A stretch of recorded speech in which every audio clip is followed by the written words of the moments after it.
So last week you may have noticed that I released a short form documentary about a race car driver named Matt Clark. And first off, I want to thank everybody who watched the documentary, who had feedback, who gave it some love here on YouTube and even on social media. This project in this series of, short films with athletes that I kind of started to do to challenge myself as a filmmaker and as a sports creative has been a lot of fun to do. And to hear that you guys are enjoying it and you want to see more and you want to hear the behind the scenes about how this is done means a lot to me, which is why I'm here today. What we're going to be doing in this video is kind of breaking down how we shot and created this documentary. And I say we because this does come to a team collaboration effort with two of my closest friends, Niru Singh and Nicole Shapiro, helping me along the way. So first off, big shout out to those two for making this possible. I could not have done it without you guys, but with all that being said, actually, let's get right into the weeds of how we actually got this off the ground. And we'll start with the pre-production aspect of this all and how this whole documentary started taking place and how we got the wheels going on it. So obviously this all started because I was looking for more niche and unique sports to shoot, and race car driving obviously fits into that narrative. But in my experience so far in the sports industry, I have shot little to no racing. So the biggest problem here, in my opinion, was I needed to figure out a way to get a connection with a driver and find an event where I can shoot and create this documentary and find a story to be told from it. And luckily, Niru, who I mentioned earlier, who is the executive producer on this piece, is actually someone who's been working in the motorsport world now for the last 5, 6, 7 years, almost as long as I've been working in sports myself. And so he was the best person in my network, one of my closest friends already, to reach out and say, hey, I want to shoot a racing documentary. Do you know of any drivers that would be interested in this or that have a really good story? And luckily, Niru actually connected me with Matt Clark, who obviously was the main person featured in the documentary, but also someone that I had met at least once. So he was also familiar with me and my work. So when I reached out to him, there was a little bit of familiarity there. And also we had the common thread of having Niru as our main mutual contact. So when I went to him, he was already familiar with kind of the idea and the concept I wanted to do. But I made sure when I went to him and his team, I came with a fully fledged idea ready to go for my pitch. One of the questions I got asked on Instagram actually about this project specifically was how I got access in a media pass to get into the paddock and shoot the race the entire race weekend actually. And the way I did it was simply pitching Mac and his team a value offer in exchange for access. So for them, the offer was a short form documentary that they can use as a brand piece for anything they need on his side when it comes to his social brand or, anything to pitch to sponsors, et cetera, et cetera. And all I asked for in return in order to actually make that happen was number one, access, which included a media pass, and number two, the trust to allow me to be around the team and document everything as is in order to tell a good, proper, cohesive story. I also want to be clear, I pitched this project as a spec. I didn't get paid a cent for this, nor did I charge them or ask for any money, because at the end of the day, this is the type of work I want to be hired for in the future, and this is the type of work that I'm really, really passionate about. And the more reps and opportunities I get to create and tell stories in this way, the better. So the easiest way of me doing that was just going to them and offering it them for free in exchange for, like I said, that access and that trust when it came to race weekend. I also want to say, even though this was a spec project, I fully treated it with the energy as if it was paid, because I understand the opportunity that's being afforded to me. It's not every day you get to go behind the scenes at a professional race car track and event and capture all this great content. So for those people out there who want to do spec projects or are working probably for free or little to no money, I wouldn't be discouraged. In fact, I would take them all as seriously as possible, because you don't know how people will react to your energy and your attitude. And if you're just producing good work, that means that paid work isn't that far down the line. And for me, I would love to take this and eventually do a paid version of this one day for a team, a brand, et cetera, et cetera. And so it was important for me to have that mentality of treating it as if it was a paid project to make sure I was able to create the best product possible. Once Mac and his team agreed to have me along that weekend, I then took the weeks leading up to the race to start a little bit of the pre-production process, because like I said, at this point, I had never really shot racing before. And when you're shooting a new sport, and you're probably familiar with that experience if you're watching this video, it's not always the easiest thing to understand what shots look good, especially if you've never been in that environment before. So I ended up going on YouTube, going on Vimeo, and watching a ton of racing content. And what I ended up doing was not just absorbing how it was shot, but I ended up taking screenshots and, screen recordings of the videos that I was watching, things that I liked, things that I wanted to replicate. And I used an app called Milanote to organize them all in a bit of a mood board / storyboard, kind of developed into a story storyboard later down the line, but I ended up just taking all my inspiration, putting it on this Milano board in order to have inspiration in one place for me to refer to at any time if I felt like my shots were getting stale or I didn't really know how to capture something in the moment. This video isn't sponsored by anybody, but Milano is a tool I've been using a ton. It's essentially this giant white blank canvas where you can kind of build a board or any kind of structure to plan any creative project. At least that's how I would explain it. And I've used it a ton for these short films, and it came in really handy when just gathering inspiration for this project.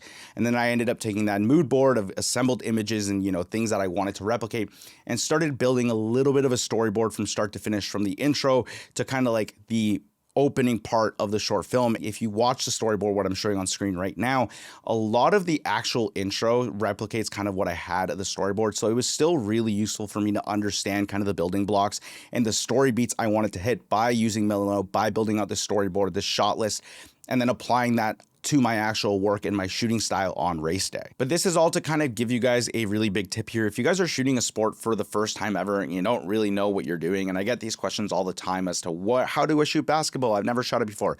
How do I shoot rugby? How do I shoot this sport I've never shot before? Take 30 minutes out of your day, go on YouTube, scroll Instagram, and try to find content shot around that sport. Take screenshots, save them onto your notes app, save them onto Milanote, save them onto whatever platform you use to gather inspiration for you to have it out there ready to go. And there were certainly situations for me on race weekend where in between races, when I was maybe at my laptop or kind of wandering around the paddock and I had nothing to do, where I would look on my phone and see what I had saved before to continue kind of rejigging my mind to understand how to shoot the sport properly. Because racing is very, very unique in the sense that, like, you only have a couple of times to capture your athlete. You're not really too close to the action, and the action itself, the cars are in and out of frame within like 2 to 3 seconds. So it just allowed me to get into the right mindset to understand how to capture a brand new sport just by having examples ready to go whenever I needed a little bit of inspiration or help on race day. This can make the difference between getting some okay shots and actually achieving the looks and visuals you want from the start, just by taking a little bit of time to gather inspiration from other sources and creatives. And the last part of my pre-production process was kind of being honest with myself and understanding that I was not going to be able to shoot this alone. And the reason for that is when you're shooting a racing event, you only have a certain number of times, like I said earlier in the video, to shoot your athletes. So let's say, I think this race was about 25 to 30 laps long. In those 25 to 30 laps, you have that number of times to capture your athlete, but the race car is only in frame for about 4 to 7 seconds at a time, depending on your angle and where you're standing. And they're going very fast. So even though, yeah, like in theory, I'm going to capture Mac 25 times, it's only 25 times for like 30 to 40 seconds. And I might even miss sometimes if I'm moving around trying to get a different angle. So having a second camera op, not only would provide me with extra time and coverage from a content perspective, from actual footage time, but I would also be able to put the cam op in a drastically different position or down the track to get me a different perspective that I would lose time and shots because I would have to walk over there myself. So I ended up reaching out to my close friend, Nicole Shapiro. And if you've been on this channel before, you're familiar with her. She's a fantastic cinematographer. And once I pitched her the idea, she was more than happy to help. She also had never shot racing before. And we both had a ton of fun learning through this experience. And this just comes with networking and meeting creative friends. And we've helped each other on a ton of projects before. So it's not uncommon for one of us to reach out and say, hey, I need an extra camera, I need an extra set of hands, and most of the time we're happy to help each other. So we ended up taking some time to map out and strategize how we wanted to shoot this, because even though we both probably wanted to be trackside the whole time, it didn't really make much sense because you want to have a lot of different coverage in your shots. And what coverage is essentially you are trying to get different angles and different looks as much as you possibly can instead of just staying in one single place, which when it came to the edit, it helped having so many different angles and so many different perspectives, whether it was trackside, whether it was on the bleachers, whether it was in the pit lane. I was able to edit and cut between so many different looks and so many different angles, and that made all the difference when it came to the final edit. So this was a big part of it, was sitting down saying, hey, if I'm going to be here, I want you to be here. And also that guarantee that someone was shooting at all times so we would get the maximum out of footage possible during the races. So if you're working with a team, sit down and strategize. Don't go in blind. Know what you're doing and make sure everyone has a role and a responsibility when it comes to capturing whatever the event is you're doing. Okay, so we're here shooting race cars. It's really loud. I can't hear myself think. And today we're shooting a documentary. Gonna take you behind the scenes. I'm gonna lose my hearing. If you're my doctor watching this, I'm sorry. All right, moving on from the pre-production, I want to talk a little bit about the actual shooting process for the race, and we're going to start off with camera gear because that's probably what you guys want to know about the most. For shooting the race, we had two primary cameras that we were using. We were using my Sony a7S III and Nicole's FX3, and this is fantastic because not only are both of those cameras top of the line, fantastic image quality cameras, but they are essentially the exact same camera in terms of the sensor and the image output. You can look it up. They literally just put the sensor in a different body between those two cameras. And I'm going to go out on a limb here, and I've probably said this before, but I think that the FX3/A7S III is the best camera for filmmakers out there right now, whether you work in sports, whether you work in narrative, short film. They're both small, they're both compact, and they both produce an incredible image for the fraction of a price it costs to get something like an FX6 or an FX9 or a higher end cinema camera. These things are incredible. These things have fantastic dynamic range, which was really helpful when we were outside in the sun. We were able to expose properly and not get those really blown out skies that you see with cameras with poor dynamic range. And the 10-bit color made it such a treat to color grade this. Overall, I'm going to stop glazing these cameras because I could do this all day, but those were the two cameras we used to shoot this race. When it came to lenses, there was about 3 different lenses that we rotated through on a race day. I had my Sigma 24-70 Mark II, which has been my favorite lens since I got it last year. Nicole had her Tamron 28-75, which was the lens I previously had. And I urge you guys, if you guys are looking for your first like really good zoom lens and you don't want to spend too much money, the 28-75 Tamron is a fantastic budget lens. I used it for years before I just upgraded to the Sigma, and Nicole is still able to create magic with that lens, and that should tell you when a professional DP is able to create really good looking images with a budget lens. And then we also had my Sony 70-200 f4, which I've talked about a ton on this channel, and we mostly used that when we had an elevated position, whether it was me or Nicole. If we were further from the race track, we would use the 70-200 to zoom in a lot more with its telephoto capabilities. I also did have my 16-35, but I didn't really use that even for establishing shots. I just never really had the time to switch out, and it's a very use case specific lens. But so for the most part, we ended up using those 3 lenses that I mentioned before. Now on all our lenses, we were using a set of filters because we were shooting outside, so the main thing we needed in order to control our exposure without changing our camera settings too much was an ND filter. And if you guys don't know what these are essentially like sunglasses for your camera where they allow and control different amounts of light into your lens. So I can actually rotate the one I have on right now, and you can notice as I rotate it, this is a variable ND filter, so I'm able to adjust the amount of exposure coming into the camera, which is really useful when you're outside and you can't control the light. So we both had an ND filter on pretty much every single lens at all times, and we also had a diffusion filter on all our lenses as well. We made sure it wasn't a too strong of a diffusion filter because we wanted a specific stylized look, but also we didn't want something we couldn't change or reverse back in post. So on my lens, I had a 10% Cinebloom filter, and she had a 1/8 Pro Mist. These are close enough in terms of the intensity where it adds a little bit of bloom to the highlights and makes it slightly more of that dreamy look, but not too much to the point where we're kind of taken out of this serious racing realm. This is just enough to like get those little glints off the car or the lights inside the building to look a little bit more glowy and more cinematic. And this is something I typically have on my lens at all times just because I like the look it gives, and not many people seem to use it in sports so far. So it's kind of become a bit of a signature. I'm not saying I'm the only one who uses them, but I know for sure most of the time I have one of these on my lens at all times. Quick pause from today's video because I just want to take a quick second to say thank you to all of you who are watching and engaged with my content over the last few years. Whether you've been subscribed, dropping comments, liking, or even just watching these videos, you have no idea how much I appreciate that and how much it's helped me progress and grow this channel to where it is today. And I really just want to say thank you for a quick second because I would not be here where I am today making YouTube videos on the side of what I'm doing if it wasn't for your incredible support over the last little while. You guys know very well that I'm here because I want to help you guys grow and break into this industry in the same way I did. And I know that is a pretty big task and something that can be really intimidating, from figuring out how to shoot sports, nailing the right look, or even breaking into the right rooms and learning how to network with the right people to get opportunities.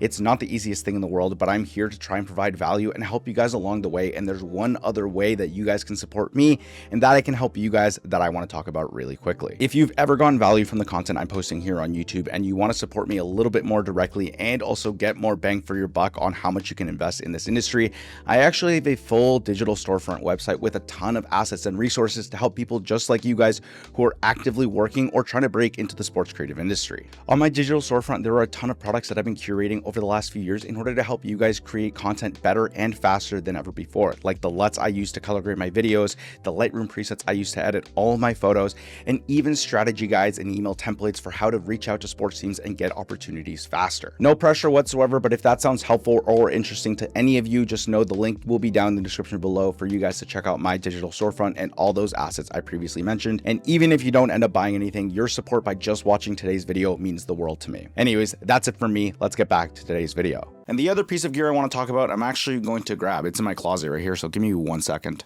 I am really glad that didn't trigger an avalanche in my closet because that would have been embarrassing to catch on video. But I do want to talk about really briefly, and I'm only going to really briefly mention this because I have a whole video on these guys. But these headsets by Hollyland, these are the Solidcom C1 Pros. These are communication production headsets, and this was the first time I used these for a live sporting event. And they are absolute game changers because this allowed me and Nicole to communicate, even though we may not have been in the same spot. We may have been across the track or in a completely different part of the entire area where the race was taking place. And we were able to wirelessly communicate using these and just dropping down this and communicating verbally instead of having to text or do anything else. These are really cool and something I'm going to implement a lot more into my workflow, especially when I'm covering an event with other people, because she also has a pair on. And being on a track like this, I might be on one end of the track and she might be on the other end. Or like, even if you're shooting like a basketball game or a hockey game, like you might be at different parts of the court or rink, whatever. And if I need to talk to her, I'm like, hey, Nicole, can you capture Joe Schmo doing XYZ? And she'll be like, yep, I got it. I used it for a wedding already earlier this year and it was incredible. So these are something I'm going to be using a lot more, especially if, again, you shoot with other people.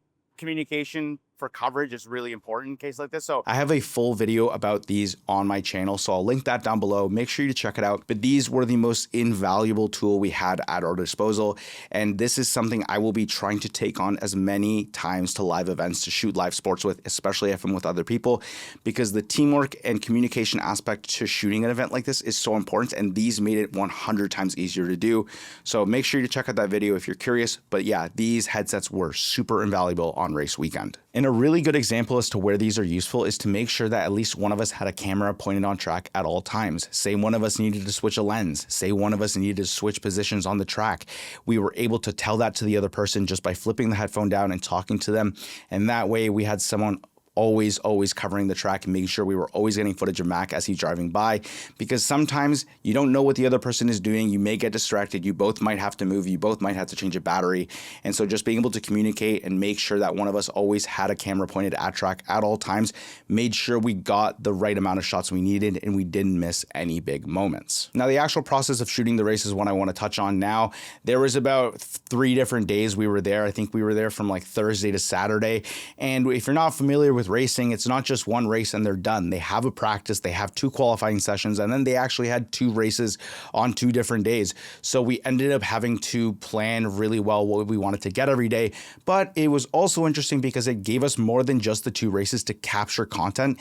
And if you guys want me to be totally honest, a lot of the footage in the actual documentary is 100% from the race. But if I needed an insert shot, if I needed a B-roll shot or anything that I didn't get from the races, it was really easy for me to go through the practices and the qualifications just to have additional B-roll if I needed it. So we took every opportunity possible to get as much footage as necessary, making sure we were at every practice, every qualification, just to build up that library to make my life easier in post-production. And I know a lot of people say you might have overshot a little bit and wouldn't it have been hard to go through all that footage in post? Yes, that's kind of why the post-production process did take a while. But believe me, when I was editing, I was so thankful I had footage from all the qualifications, all the races, all the practices, because if we just left it with the footage from the 2 races, I would have been screwed in terms of not having enough B-roll to cover the story we wanted to tell in the first place. So I was really glad that we got this opportunity. And when I realized how much footage we were going to get and we're actually getting in the process of shooting it, I think it was at the end end of day one / at the start of day two, where I kind of pivoted my mindset and shifted from I want to make this a short film, which would have been 2 to 3 minutes long, to I might actually make this a longer form documentary. And as you guys saw, it ended up being almost 15 minutes long.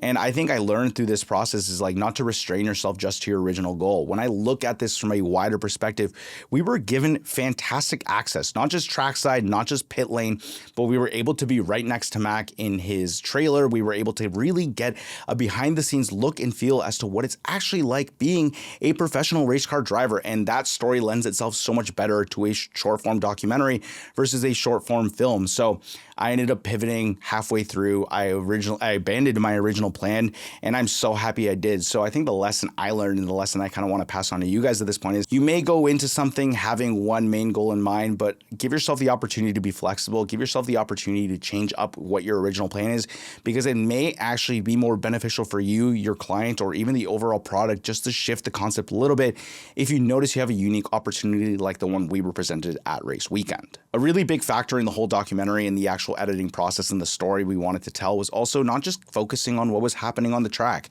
We made sure to capture content and moments that happened off the track as well, quieter moments that allowed to build tension and drama, whether it was him quietly thinking to himself before a race or maybe him being frustrated after a result he wasn't ready for.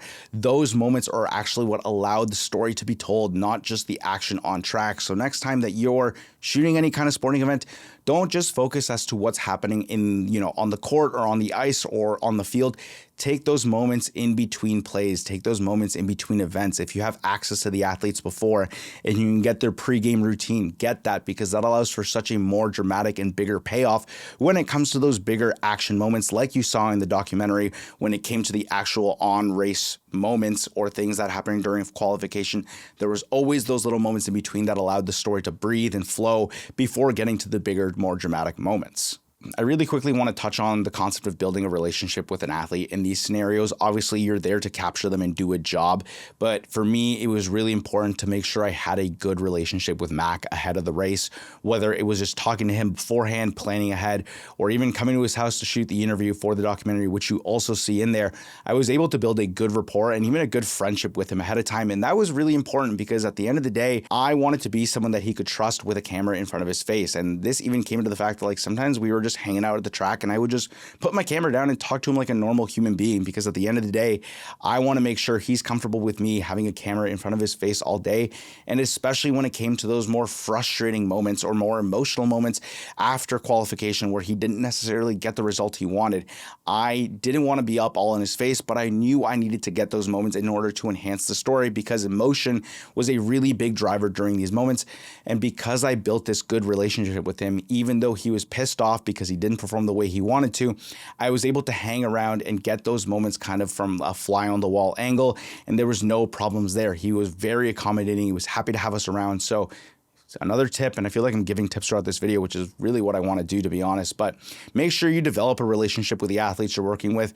You don't have to be their best friend, but make sure they feel comfortable and they welcome you and that they're very okay with having you, especially during these more vulnerable moments, because that is something I did not take for granted during this whole process, that he was letting us be there for those emotional moments, which made the final piece all that more powerful.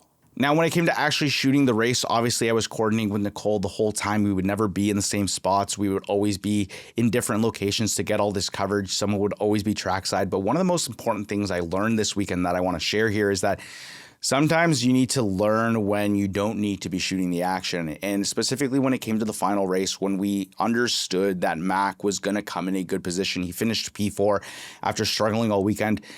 I kind of said, fuck it, I don't need to shoot the last 3 or 4 or 5 laps of the race because we know what the result is going to be.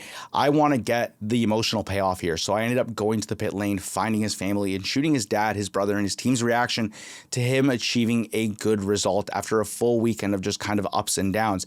And for me, that payoff at the end of the documentary was everything. So what I learned is that you don't always have to be shooting the action. I think there are certain sports where you do need that final moment of triumph on the playing field.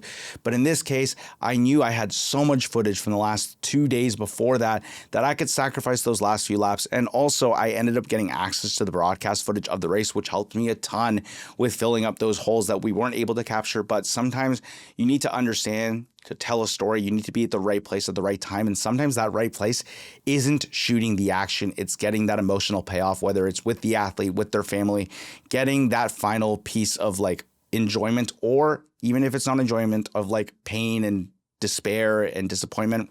Whatever your situation is, you are able to be more flexible than you think. You don't always need to be having your camera on the sidelines. Get things outside of that add the emotional depth of the story, which I think really did the trick when it came to the end of the documentary. Now, I know I also shot a full interview sequence that you see in the documentary, and I originally wanted to break it down in this video, but I realized that this video would be way, way longer and probably drag on a little more than I would like if I added all that in here, because I wanted to do a lighting breakdown. I wanted to talk about the lenses. I wanted to talk about how we worked in a really small space, but I want to make sure that I don't rush that and I give that its space, because this is an interview setup that I'm really proud of. Because we shot it in a small space, I tried a lot of new things and I applied a lot of techniques that I've learned over the last few years. So if you guys are interested, let me know in the comments below if you want that lighting and interview breakdown. I am probably going to end up doing it, but I will be much more motivated if you guys are interested. So let me know if you want to see more of that, and just stay tuned, because it's definitely something that I want to do in the future for you guys for this documentary specifically. Now, about post-production, I'm going to try and make this as quick and neat as possible, because there was a lot that went into post-production. And the main thing you're probably wondering is, how long did it take? Because I talked about this before. This process took probably about 3 to 4 or 5 months to finish, from start to finish, in terms of like I had my footage on a timeline to final color grading, audio pass, and export. And obviously, I said before, I wanted to treat this like a professional project, like something that's paid, but I have a full-time job. I have other responsibilities. So it kind of had to sit, it did have to sit on the back burner for quite a while. But at the end of the day, Mac's team understood that. I was very transparent with them. And I also made it very clear to them and to myself, I didn't want to rush this product just to get it out. I wanted to make sure I took my time with the post-production process. I took my time with crafting the story. I took my time with making the timeline make sense, with the color grade, with the audio, the sound design. So even though would I have liked to have had it out in 2 to 3 months after the race instead of 4 to 5? Sure, absolutely. I think that's the dream scenario. But I think when you work in this industry, you're not always going to have that dream scenario. And to be honest, I'm so much happier with the result, knowing I took my time and crafted a story I was proud of, and something that represented Mac and his experience that weekend properly. But in general, my post-production process started with the interview, which was actually the first thing we shot before the races even happened. I took the whole interview, I threw it on a timeline, I transcribed it using Premiere Pro's transcription features, I exported the transcription, and I threw it on a Google Doc and started working on a paper edit, where essentially I'm taking everything he said on that's typed out, and I'm finding the story beats and the quotes that make the most sense to build the story, and then I'm moving them to another document in a chronological order to tell the story. This is something I learned in university, and this process of a paper edit just allows you to really quickly piece things together and build a story based off of the answers. And when the answers are just right there in text, it's so much easier to find what you're looking for. It's really also handy that they come attached with time codes, because then when I go from the paper edit to the actual edit, I'm able to go on my timeline with the whole interview, find the time code that X quote is said, take that and put it where it needs to go. And then you actually start to build that audio and visual timeline where the story takes place. Now, after the paper edit and having shot the B-roll, I then took the paper edit, like I said, put it on a timeline and started building out an audio edit, which was basically just him speaking and him on camera from the interview. And in this case, my mindset is, once I have my audio edit done and the story is kind of just his voice, I should be able to listen to it all the way through and understand the story he's trying to tell without any B-roll, kind of like a podcast. It should be like a podcast of him telling his experience and his story through the race weekend in just that format. Once I got to that point, I then started to split it up into chunks and chapters, and that's when I started putting the corresponding B-roll on top. The process doesn't get much more complicated than that. It's just obviously putting the corresponding B-roll depending on what he's talking about. So if he was talking about qualification or practice, I was using that instead of race footage. If he was talking about the frustrations he had after a race, I'm using corresponding footage of him being frustrated after the race. It's just then once you have the audio edit, you're able to puzzle piece everything together. And that's my process in terms of making it a much more easy process of putting a full documentary on, which is truly a daunting process, especially if you've never done it. It can be super overwhelming, but having that audio edit that came from the paper edit made all the difference in the world. When it came to music, I had a variety of different sounding tracks that I selected over the last little while after the race. I honestly just sat down on Lens Distortions where I got all the music for the race and just listened to their tracks for a long time, trying to find the right moods and underscores that would work. I wanted things that set the tension up for ahead of the race. I wanted high action packed audio tracks for the race itself. And then depending on, the more disappointing or frustrating parts of the race for him, or at the end, obviously when he had a good result, things that match that narrative. And this is not sponsored in any way, but Lens Distortions was my solution to this. I've been using them for a while. They have a lot of high quality tracks that match a lot of different moods, and music is really important in your videos in order to convey emotions. So I really just sat down and listened to a lot of tracks on their website until I found what I was looking for. And I didn't necessarily have all my songs built out at the start either. Sorry, my traffic outside my building is absurd today if you heard that honk. I didn't have all the tracks built out or had them all at the same time. As I started finding ones I liked, I then would look for similar ones once I fit them in. And it really is a process of trial and error. There's probably like 10 different tracks that I downloaded that didn't even make the cut that I would put underneath the entire audio track in the B-roll. And it just didn't really work. So music is a really tough process. I'm just really patient with it. It's something I've had to learn over time. There are a lot of different resources out there to find them as well. So just make sure with audio and music, you take your time. When it came to the scratch audio, that was all from in camera. And I got really lucky that Nicole and I both had microphones on our camera to capture a lot of scratch audio. And then it was just finessing it to make sure it sounded natural and didn't overtake from either the interview audio or the music itself. And then the rest of my editing process is pretty simple. Once I have my A-roll and my B-roll aligned on a timeline, I throw the music underneath and I start chopping up my B-roll and extending it and changing it up where it is, depending on the music track that I'm doing. And I do this all while having my story beats in mind, which was things that I knew ahead of time. The build up to the race is the first part of the film. And then, you have your first practice session, the reaction to the first practice session. You then have build up to qualifying. You have the qualifying session. You have the payoff for qualifying, whether good or bad. And then the process repeats over and over again from race 1 to race 2 to the final payoff of him finally winning the race. Having these story beats in mind was something that I did during the pre-production process, knowing that the structure of a race weekend is built this way. So my edit follows that chronologically as well. And sometimes you don't have to follow it in chronological order. It really depends on the story you want to tell. But for a documentary, in this case for me, it was really easy for me to follow that formula all the way to the end, building on the emotions and the results of each race and each practice every single time throughout the story. Another really handy tool and different mindset I had to adopt while editing this documentary is understanding that a lot of the visuals weren't going to come from our cameras. Even though we had 2 people shooting the races and everything this weekend, it isn't enough footage to capture and cover everything that happens within a race because there was only just 2 of us. Obviously 2 is better than 1, but there's so many places in the track we could not go to. There were so many places that we just didn't have access to. So what I ended up doing was ripping the broadcast footage off of YouTube and using that to fill up the holes of parts of the story that we just couldn't capture. A really good example in the documentary is when Mac talks about there being a crash in turn 1 in both races. And in those scenarios, you can't predict that. But it was a huge moment in the story because it allowed Mac to take advantage and push a lot harder to get better spots in the race.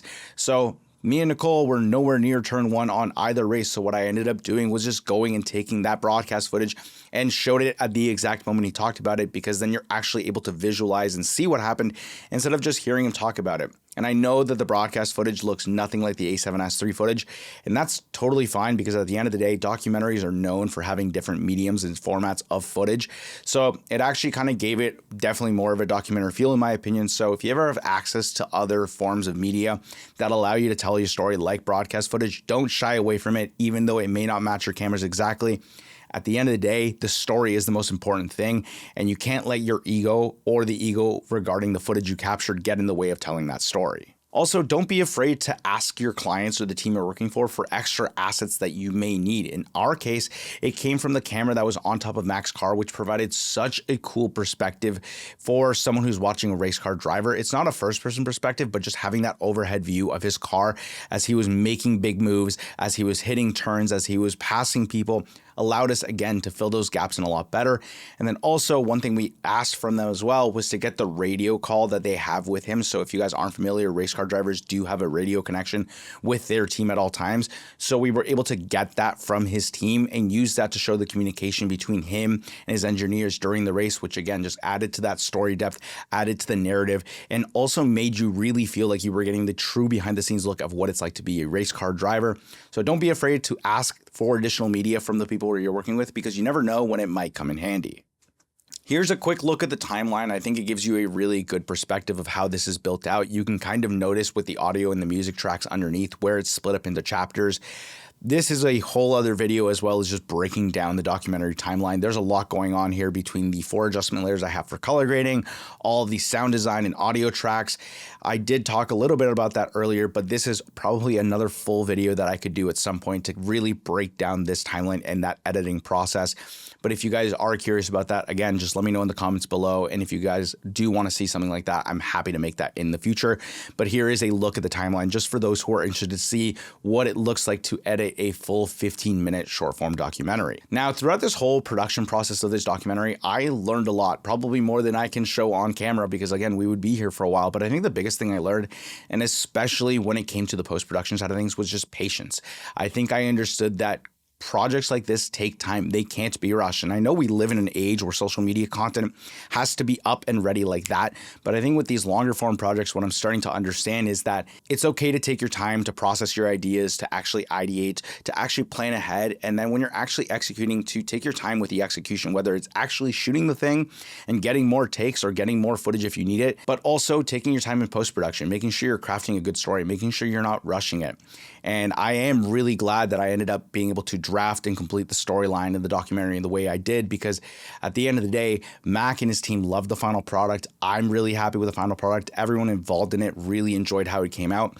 So I think the biggest lesson I have and that I want to share is whenever you're in this situation of working on a bigger project like a short film or documentary, be patient and enjoy the process and take the process in. Don't get ahead of yourself. Don't put the cart before the horse and just think about the end. Make sure you're investing as much as you can into every step of the process, because it ends up getting you where you want to be, but in the best shape possible, if that makes sense. But I really do think patience was the key thing I learned throughout this whole process, and something that I'm going to take throughout every other short film or project I do. So I hope you guys enjoyed this little breakdown, and I hope you guys are also enjoying seeing kind of this growth and progression that I'm going through. And I'm kind of sitting here talking about it right now and noticing it myself, but I'm really happy to share this experience with you guys, and I'm really happy to share the process with you guys here as well. So if you guys enjoyed this video, please let me know in the comments down below. If there's other questions you want answered, let me know down below as well.